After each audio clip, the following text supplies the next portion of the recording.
জয় গুরু। ওং শ্রী পরমাত্মনে নমঃ। ওং নারায়ণং নমস্কৃত্য নরং চৈব নরোত্তমং দেবীং সরস্বতীং চৈব ততো জয়মুদীরয়েৎ। সকলকে জানাই শুভেচ্ছা এবং যথাস্থানে প্রণাম জানাই। মহাভারত আদি পর্ব এর আগের ভিডিওতে আমরা পেয়েছি গজ কচ্ছপ বৃত্তান্ত। মহামুনি কশ্যপের কথা মতো গরুড় সেই গজ এবং কচ্ছপটিকে দুই নখে করে তুলে নিয়ে খাবারের জন্য প্রস্তুত হতে লাগলেন। কিন্তু এমন কোন বৃক্ষ পেলেন না যে বৃক্ষর উপর বসে তিনি সেই খাদ্য গ্রহণ করবেন। কিছু দূর উড়ে গিয়ে গরুড় একটি 100 যোজন বিস্তীর্ণ একটি বৃক্ষ দেখলেন। সেই বৃক্ষটি গরুড়কে আহ্বানও করেছিল। বৃক্ষটি বলেছিল, হে গরুত্তন, তুমি আমার শাখা প্রশাখায় বসে ভক্ষণ করতে পারো। কিন্তু গরুড় যেই সেই বৃক্ষের শাখা প্রশাখায় আরোহণ করেছেন তেমনি সেই বৃক্ষের শাখা প্রশাখা ভেঙে গেল। এবার 30 অধ্যায় গরুড়ের অমৃত হরণ। উগ্রশ্রবা বললেন, গরুড় যখন সেই বৃক্ষের উপর আরোহণ করতে গেলেন এবং বৃক্ষটি ভেঙে গেল, তখন গরুড় একটু অবাক হলেন এবং চারদিকে তিনি তাকাতে লাগলেন। বৃক্ষটিকে ভেঙে যেতে দেখে গরুড় সেই শাখা প্রশাখাগুলিকে ধারণ করলেন। সেখানে গরুড় দেখলেন যে বালখিল্য ঋষিগণ অধঃশিরা হয়ে সেই বৃক্ষে লম্বমান রয়েছেন। ঋষিদের এই অবস্থা দেখে গরুড় অত্যন্ত ভয় পেলেন। তিনি ভাবলেন যে এই বৃক্ষের শাখা প্রশাখা যদি নিচে পড়ে যায় তো এই সমস্ত ঋষিদের প্রাণনাশ হবে। তাই গরুড় তার ঠোঁটে করে সেই বৃক্ষটিকে ধারণ করে রাখলেন। ঋষিগণ গরুড়ের এই অলৌকিক ক্রিয়াকর্ম দেখে তারা গরুড়ের নাম রাখলেন এবং ঋষিগণ বললেন, যেহেতু এই বিহঙ্গম অতি গুরুভার গ্রহণ করিয়া অবিচলিত চিত্তে গগন মার্গে উড্ডীন হইল, অতএব অদ্যাবধি ইহার নাম গরুড় বলিয়া প্রসিদ্ধ হইবে। কিছুক্ষণ পর গরুড় সেখান থেকে গমন করলেন। গরুড় নানা দেশ ভ্রমণ করলেন, কিন্তু উপবেশন করার মতো অর্থাৎ বসবার মতো কোনো স্থান পেলেন না। তখন তিনি গন্ধমাদন পর্বতে গেলেন। সেখানে দেখলেন পিতা কশ্যপ ধ্যানে উপবিষ্ট আছেন। মহর্ষি কশ্যপ বুঝতে পারলেন যে পুত্র এই সময় হঠাৎ এখানে এসেছে কেন। তখন তিনি পুত্রকে জিজ্ঞাসা করলেন। পুত্রকে বললেন, হে পুত্র, তুমি সহসা সাহসের কর্ম করিও না, তাহাতে অশেষ বিধ ক্লেশ পাইবার সম্ভাবনা। তোমাকে এই দণ্ডে সূর্য মরিচি মাত্র পাই অর্থাৎ যারা কেবলমাত্র সূর্যের তেজ পান করে জীবিত থাকেন, বালখিল্যগণ রোষ পরবশ হইলে তোমাকে এই দণ্ডে ভস্মসাৎ করিবেন। গরুড় আগেই চিন্তা করেছিলেন যে এই যে বৃক্ষের ডালটি ভেঙে যাচ্ছে, শাখা প্রশাখা ভেঙে যাচ্ছে, এখানে যারা সব বালখিল্য মুনিগণ রয়েছেন, এই ডালপালা যদি নিচে পড়ে যায় তাহলে এদের কিন্তু মৃত্যু নিশ্চিত। সেই কারণেই গরুড় ওই বৃক্ষের বিভিন্ন ডালপালাগুলিকে, শাখা প্রশাখাগুলিকে তিনি নিচ ঠোঁটে করে ধারণ করে রেখেছিলেন। মহর্ষি কশ্যপ তখন সেই বালখিল্য মুনিদেরকে প্রসন্ন করতে লাগলেন। কশ্যপ বললেন, হে মহর্ষিগণ, প্রজাদিগের হিতোদ্দেশে গরুড় এই মহৎ কর্ম সাধন করিতে অধ্যবসায় করিয়াছে, তোমরা অনুজ্ঞা করো। মহর্ষি কশ্যপের অভ্যর্থনায় বালখিল্য মুনিগণ অত্যন্ত প্রসন্ন হলেন। তারা সেই বৃক্ষ শাখা ত্যাগ করে তপস্যার জন্য তারা হিমালয়ের পথে গমন করলেন। বালখিল্য মুনিগণ যখন চলে গেলেন তখন গরুড় পিতাকে বললেন, ভগবান, আমি এখন এই বিশাল বৃক্ষ শাখা কোথায় নিক্ষেপ করি? গরুড় তো সেই বৃক্ষের শাখাটিকে ঠোঁটে ধারণ করে রেখেছেন। এখন বালখিল্য মুনিগণ সেই শাখা থেকে নিচে নেমে গিয়ে তারা হিমালয় পর্বতের দিকে রওনা দিয়েছেন, কিন্তু গরুড় দেখছেন যে এই বৃক্ষের শাখাটিকে কোথাও নিক্ষেপ করার মতো কোনো জায়গা নেই। তাই তিনি পিতাকে জিজ্ঞাসা করলেন, আমি এখন এই বিশাল বৃক্ষ শাখা কোথায় নিক্ষেপ করি?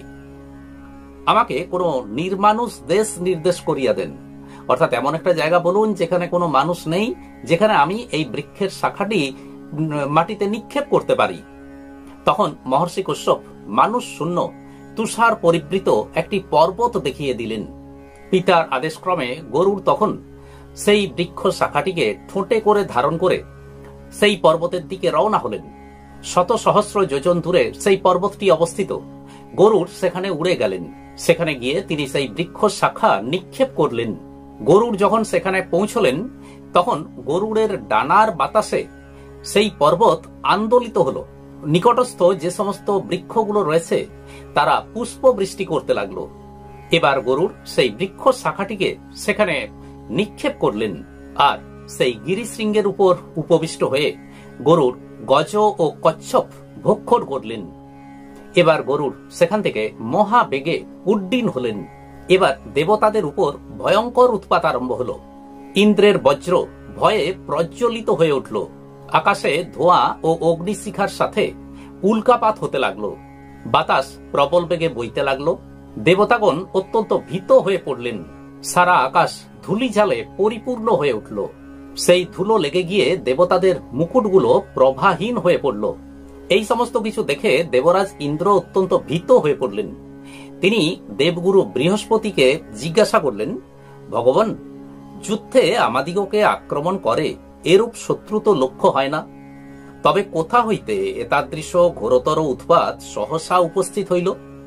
ইন্দ্র বললেন যে এই সময় দেবতাদের উপর কেউ যে আক্রমণ করবে এমন তো কোনো শত্রু নেই, তাহলে এরকম ভয়ঙ্কর পরিস্থিতির সৃষ্টি হলো কিভাবে?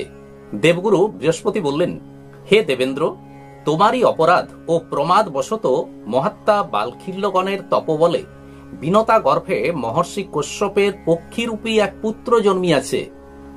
সেই কামরূপী মহাবল বিনতা নন্দন অমৃত হরণে সমর্থ। তাহাতে সকলেই সম্ভব হয়। সে অনায়াসে অসাধ্য সাধন করিতে পারে। দেবগুরু বৃহস্পতি গরুড়ের খবর ইন্দ্রকে জানালেন।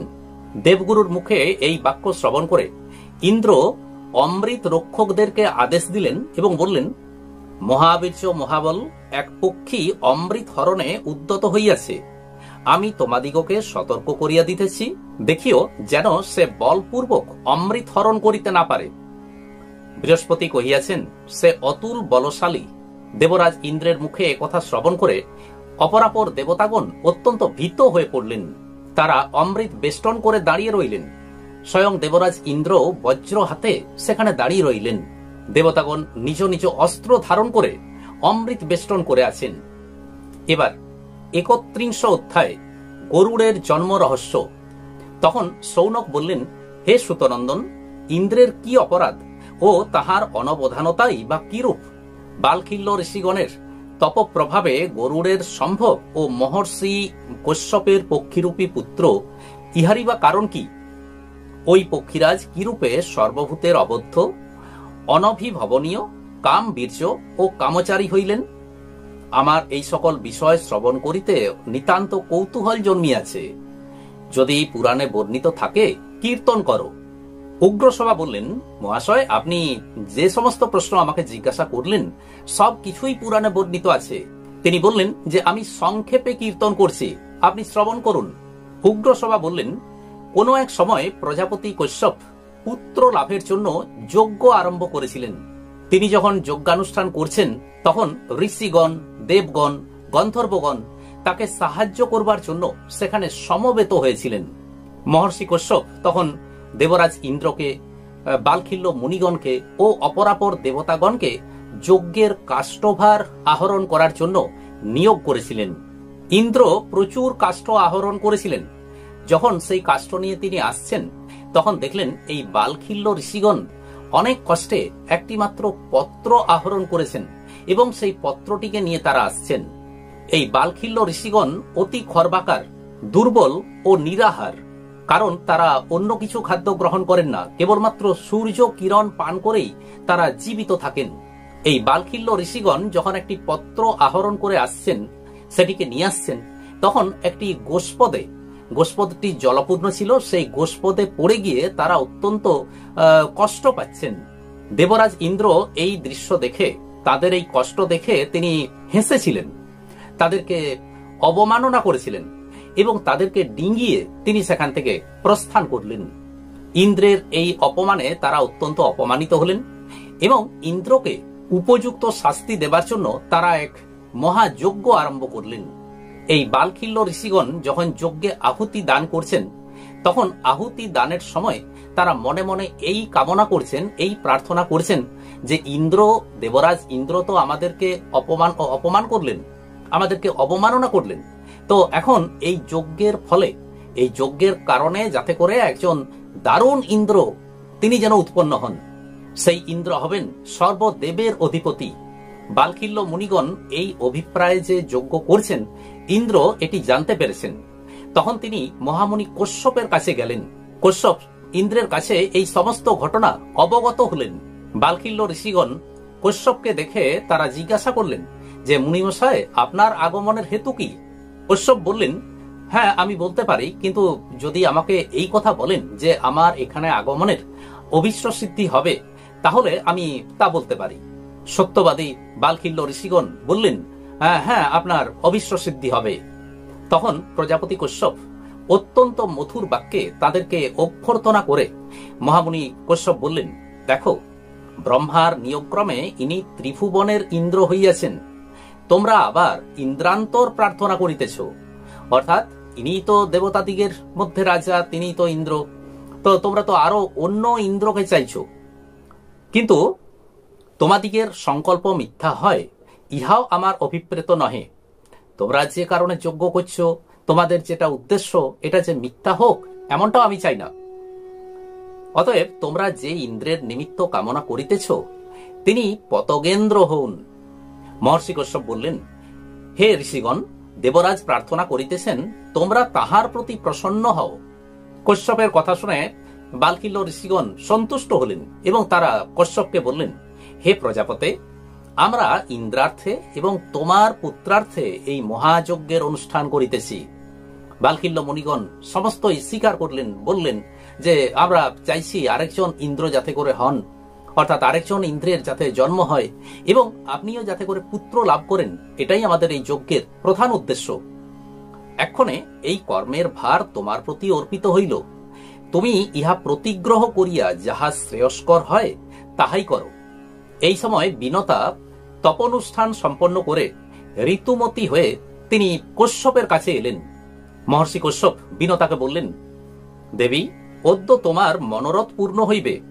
বালখিল্য মুনিগণের তপপ্রভাবে ও আমার সংকল্প বলে তোমার গর্ভে মহাভাগ ও ভুবন বিজয়ী দুই বীর পুত্র জন্মিবে। মহামুনি কশ্যপ বিনতাকে আশীর্বাদ করলেন এবং বললেন যে তিনি দুই পুত্র লাভ করবেন। তিনি আরো বললেন, তাহারা ত্রিভুবন পূজিত ও ত্রিলোকীর অধীশ্বর হইবে।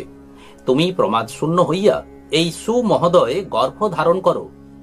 সর্বলোক সৎকৃত কামরূপী ওই দুই বিহঙ্গম সমস্ত পক্ষী জাতির উপর ইন্দ্রত্ব করিবে।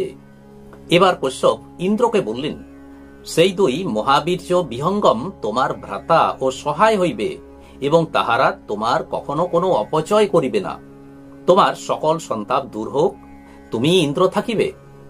কিন্তু হে বৎস, তুমি অহংকার পরতন্ত্র হইয়া যেন আর কদাচ ব্রহ্মবাদী ঋষিদিগকে পরিহাস বা অবমাননা করিও না।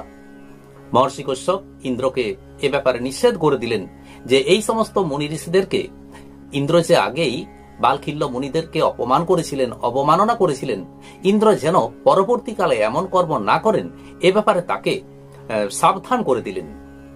তাহাদিগের বাক্য বজ্রস্বরূপ এবং তাহারা অতিশয় কোপন স্বভাব।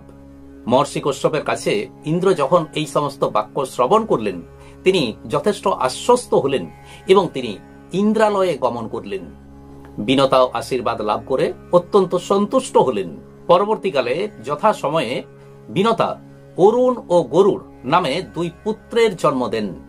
অরুণ অঙ্গবৈকল্য কারণে সূর্যের সারথী রূপে নিযুক্ত হলেন, আর তার ভাই গরুড় পক্ষীগণের ইন্দ্রত্ব পদে অভিষিক্ত হলেন।